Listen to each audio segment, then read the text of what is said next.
Alhamdulillah wassalatu wassalamu ala Rasulillah wa ala alihi wa ashabihi wa man tabi'ahum bi ihsan ila yaumiddin. Amma ba'd. Assalamualaikum warahmatullahi ta'ala wabarakatuh. Ang kapayapaan at ang biyaya ni Allah ay sumasa atin lahat. Sa ngayon, alhamdulillah, ito ay tatalakayin ko ngayon. May kaugnayan din ito sa pananalita ni Presidente Rodrigo Duterte. Hindi ito nagdepensa sa kanya dahil binayaran ako or hihingi ako ng good position of his government in case he will be enthroned there in Malacanang as a president. Pero gagawin ko ito to defend Mr. Duterte's words uttered in public. Ang previous na aking last Friday, 4 December 2015, last Friday, ang aking pong pinag-uusapan doon discussed the 60 words of Duterte, yung PI. Yung PI ba? Putong ina. Hindi ko lang klaruhin kay mabastos. Yung PI ni Duterte, maraming nag-react. Ang unang nag-react nito, ang mga simbahan ng Romano Katoliko. I hope, sino mang mag-react nito, ay pakinggan nyo muna. Bago kayo mag-comment, pakinggan muna ninyo ang aking mga isasabi ngayon, kung ito ay mababasa sa Biblia o hindi. Previously, I stated chapters and verses from the Bible where Jesus said, kayo mga buang. Sabi ni Kristo, buang kayo. You fools. Sabi niyo, buang ibang salita, katarantado kayo. Si Kristo nagsabi. Sabi ni Kristo, Satanas. Tinawag niya si Pedro nga Satanas. Ano pa? Sabi ni Kristo, kayo mga ngalunya. Sa Bisaya, ano mga ngalunya? Layo na mo gabit. Kayo'y mangingi. Hindi ko lang sabihin. Kayo'y mga ngalunya. Sa mga Maranao. Sukano mga tarakiyo. Sa Maranao. Maranao si. So, mga ngalunya, tarakiyo sa Maranao. Sukano mga tarakiyo. Sabi ni Kristo sa Biblia, mga ngalunya, you evil and adulterous generation. You, kamong mga masasama. Sabi ni Kristo. Sana ang mas matindi? Nga sabi ni Mr. Duterte, PI. Sabi lang masama daw yung salitang PI. Sabi ni Kristo, kayo ay mga ngalunya. Anong ibig sabihin ng mga ngalunya? Kayo ay mga ahas. Kayo mga ulupong. Sabi ni Kristo. Okay. Dito tayo ngayon sa pagpatay. Kasi si Mr. Duterte ay gustong papatay sa tao. At maraming nag-react, grabe, patayin. Sabi dito, Duterte, kung mga drug lords, dapat patayin. Ang mga smugglers, dapat patayin. Ano pa? Mga corruptors. Yung kumakain sa pork barrel, kinakain ng pork barrel natin, ang pidat, kinakain lang nila, dapat patayin ito. Kung nandoon man ang ating mga ambabatas kasama dyan, dapat din sila papatayin. Walang plastik-plastikan ito. Ang pagsasabi bang papatayin, ang pagpatay, makasalanan na? Kung pumapatay ka sa dapat papatayin, ikaw po ba'y may kasalanan na? Nagkakasala po ba ang lahat ng taong pumapatay? Tingnan natin si Kristo. Bago tayo magbuklat sa ibang mga babasahin, si Kristo muna unahin natin. Kayo dyan mga pare, mga pastor, mga magbabasa ng Biblia, Kristiyano, na makikinig sa akin ngayon, don't react immediately. Basahin ninyo ang Bible, verse ng aking sasabihin, buklatin nyo ang Biblia, saka na kayong mag-react. Don't react immediately. Just listen and read the Bible. According to Jesus Christ. Litasi kung si Kristo hindi ba magpapatay? Kasi masama daw magpatay. Si Kristo hindi po ba magpatay? Mabasa natin. Saan mabasa ito? Lucas 22, versikulo 36 hanggang 38. Sa English, I quote, Jesus Christ said in English, "But now, if ye have first, take it, and also a bag. And if you don't have sword, ano bang sword sa Tagalog? Espada. Kung wala ka mo espada, wala pang AK-47 eh. Sa kapanahon ni Jesucristo, wala pang M14. Wala pa.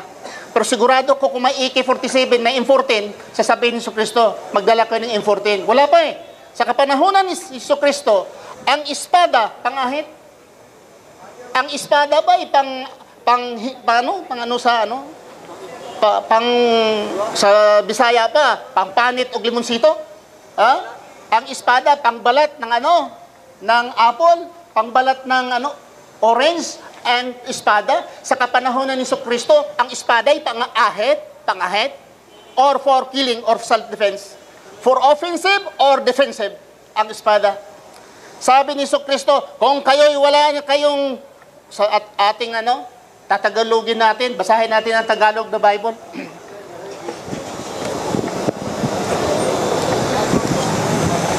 Kasi masyadong banal itong mga pare at pastor eh. Bawal daw magpatay. Bawal daw. Basahin natin ng Biblia. Huwag kayong paunga-unga dyan, tulog kayong mga gunggong ito. Mga nagbabasa ng mga Biblia at hindi naman nakakaintindi. Tingnan nyo, basahin yung Biblia. Hoy, pare, pastor, basa kayo ng Biblia. At I hope mayroong pastor magtanong sa akin eh. Okay. Dito, basahin natin sa Biblia. Lucas 22, versikulo 36. 22:36. Sabihin natin dito. At sinabi niya sa kanila, ngunit ngayon, ang mayroong supot ng salapi ay dalhin ito. At gayon din ang mga supot ng pagkain. At ang wala ay ipagbili niya ang kanyang balabal. But bumili ng isang tabak. Tabak. Hindi naman na espada dito. Tabak eh. Isang tabak. Bisaya. Saan yung Bisaya ng Biblia? Dala ko ba? Hindi ko dala Bisaya. Ang Bisaya nga Biblia, hindi ko dala. Dito, sinasabi dito ay sword.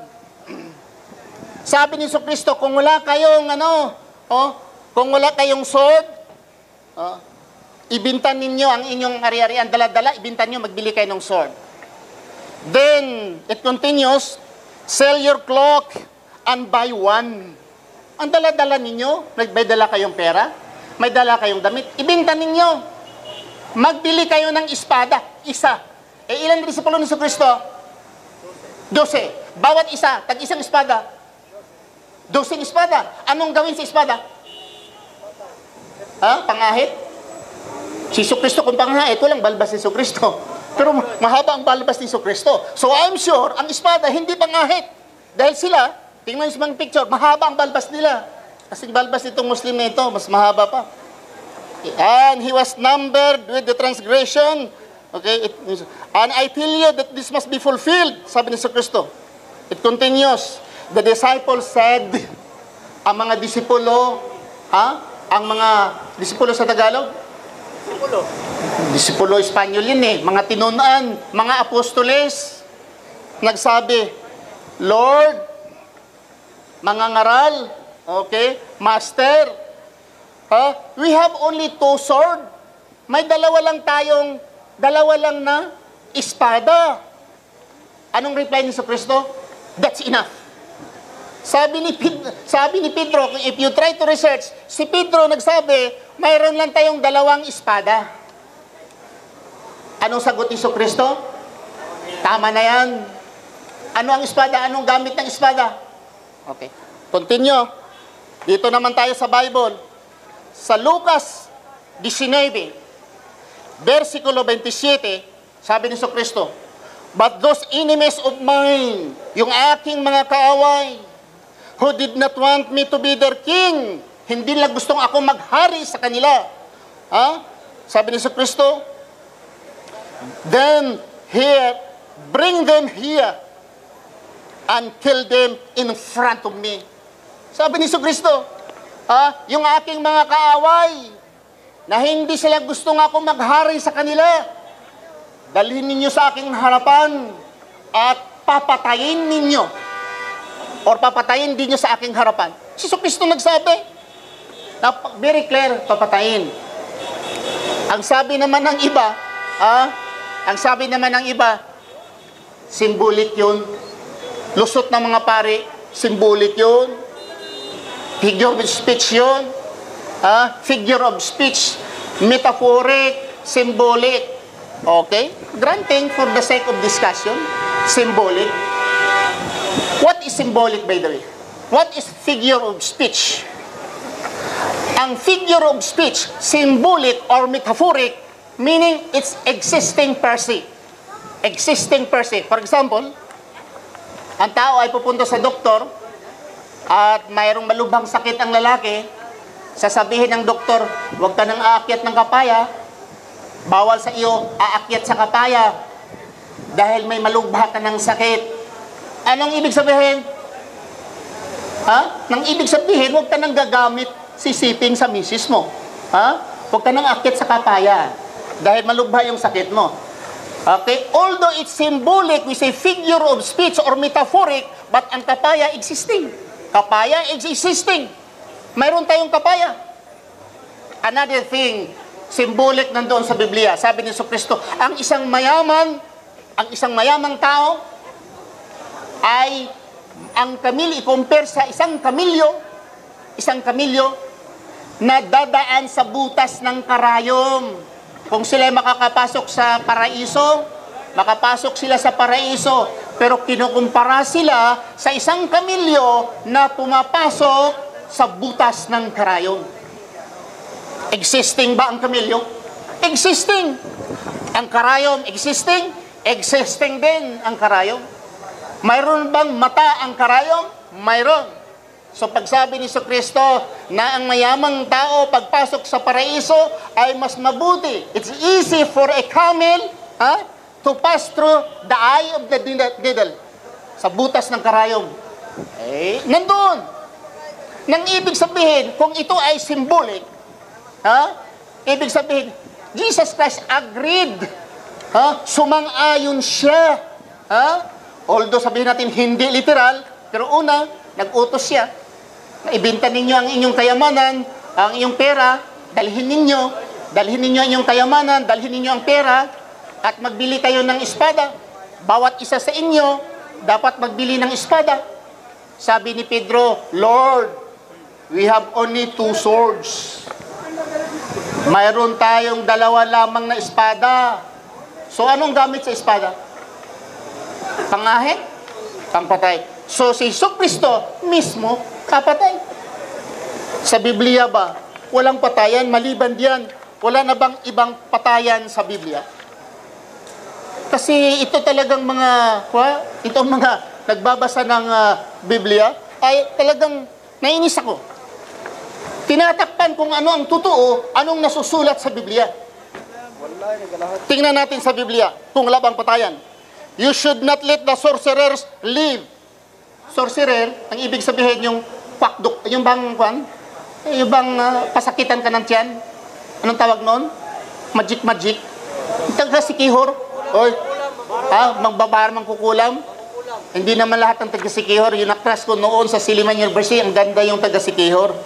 Ang ganda-ganda yung babae. Nangligaw ako, natakot sa Muslim. Okay. Sabi ito sa Biblia, ang mangkukulam dapat papatayin, hindi bubuhayin ang mangkukulam. Exodus 22, versikulo 17. Nandun sa Biblia, mangkukulam ka, patayin ka, ayon sa Biblia. Bakla. Grabe yung Biblia. Hoy, mga bakla! Isang bakla nga sikat niyan sa sinihan? Sa television? Vice ganda. Sa Biblia, patayin ka. Buti lang mabait si Duterte. Hindi kanya pinapapatay. Sang-ayon si Duterte sa mga bakla dahil may kaibigan daw siyang bakla. Pero Duterte, Sir Duterte, kung sumusunod ka sa Bible, pati bakla, harus. Patayin ng bakla. The homosexuals, if a man lies with a male, if a man lies with a male, kung ang isang taong lalaki, man, lies with a male, sa lalaki, as with women, also ang mga babae, both of them, sabihin, babae sa babae, lalaki sa lalaki, both of them shall be put to death for their abominable deed. They have forfeited their lives. Tinapos na ang kanilang buhay.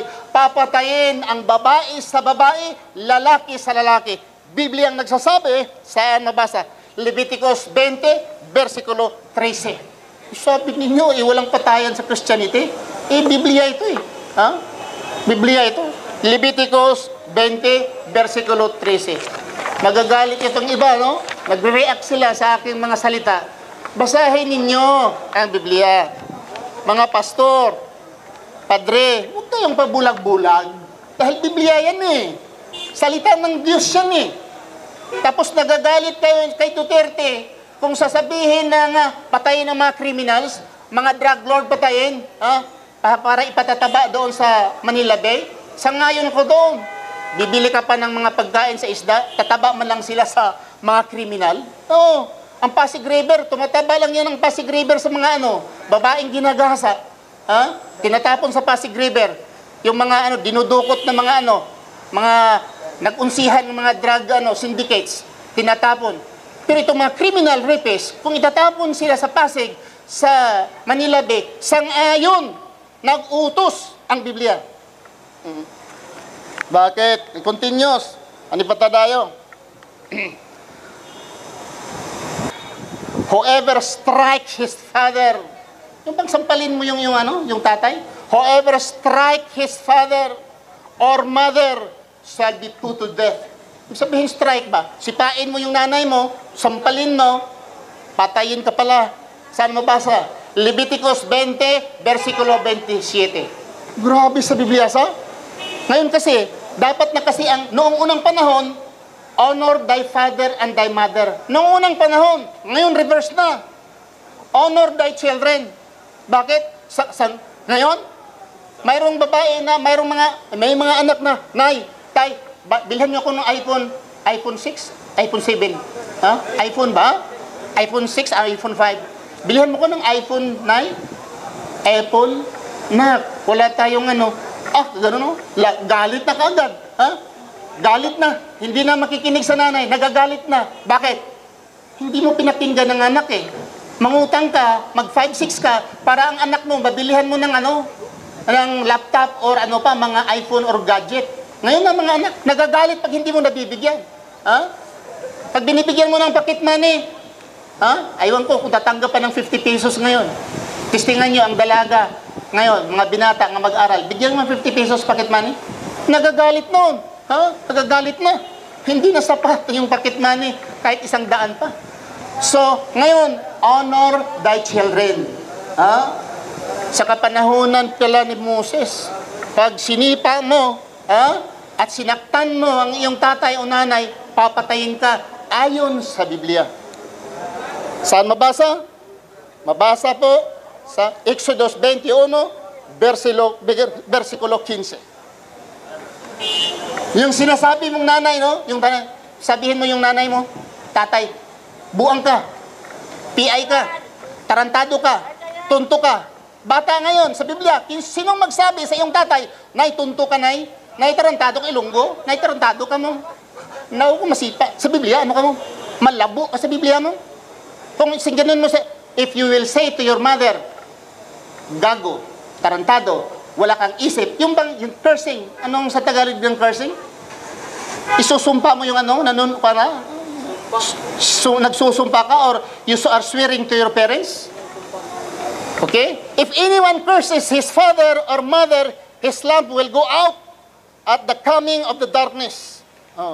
And whoever, sinasabi dito, all who curses their father and their mother must be put to death. They are guilty of a capital offense. Ibig pa lang sabihin, pag sinasabi mong nanay mo, Nay, tanga ka, Nay. Tay, tanga ka. Wala kang isip, Tay. Papatayin pala. Sa Biblia, grabe ang Biblia. Saan mabasa? Leviticus 20, versikulo 9. Tapos nagagalit kayo ni Lulu Duterte, nga papatayin yung mga drug lords. Bawal daw yun. Human rights violators. Mata na nga kayo. Angkin-angkin pa kayo ng Kristiyano, at ayaw niyong pumapatay kahit lamok. Yung pala, para kayong mga anghelan, ha? At plastikan pa. Magbasa nga kayo ng Biblia.